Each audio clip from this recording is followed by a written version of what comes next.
নমস্কার বন্ধুরা, আমি মৌমিতা আহারে বাহারিতে আপনাদের সকলকে স্বাগত। আজ চলে এসেছে এক নতুন রেসিপি নিয়ে। আজকের রেসিপি ঘটি গরম।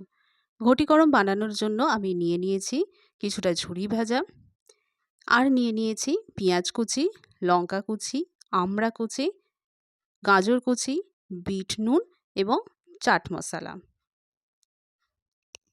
আর নিয়েছি সর্ষের তেল। প্রথমে ঝুরি ভাজাটাকে শুকনো খোলায় খানিকক্ষণ গরম করে নেব। এতে ঝুরি ভাজাগুলো মচমচে হয়ে যাবে এবং খেতেও ভালো লাগবে।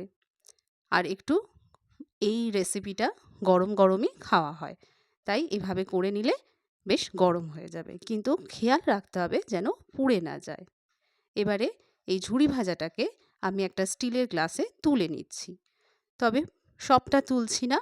দেখুন কতটা তুলেছি, হাফেরও কম ঝুরি ভাজা এতে তুলেছি।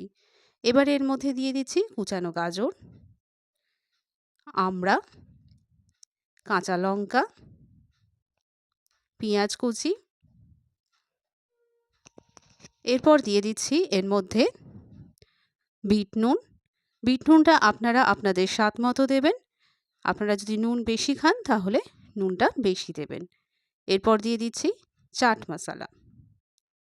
সবশেষে দিয়ে দেব সর্ষের তেল, তবে খেয়াল রাখতে হবে খুব বেশি সর্ষের তেল এতে ব্যবহার করা যাবে না, তাহলে ঝুরি ভাজাটা তেলের ভিজে গিয়ে নরম হয়ে যাবে।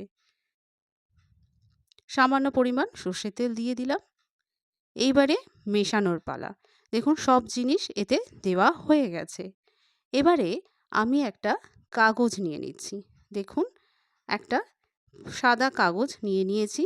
এটাকে দুভাঁজ করে গ্লাসের মুখে ভালো করে চাপা দিয়ে দিচ্ছি। এবারে দু হাত দিয়ে ভালো করে ঝাঁকিয়ে নাড়িয়ে নিচ্ছি, যাতে ভিতরের সমস্ত জিনিস ভালো করে মিশে যায়।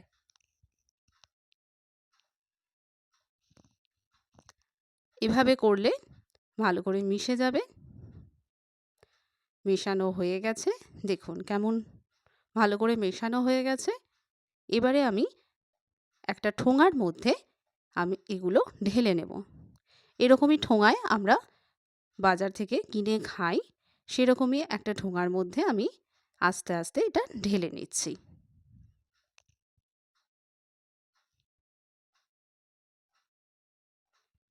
ঢালা হয়ে গেছে। আরও কয়েকটা ঠোঙার মধ্যে একই রকমভাবে ঢেলে সাজিয়ে নিয়েছি। দেখুন কেমন সুন্দর দেখতে লাগছে। এটা খাওয়ার জন্য একেবারে রেডি। গরম গরম এটা খেতে ভীষণই ভালো লাগে। এটা আমাদের সকলের প্রিয়।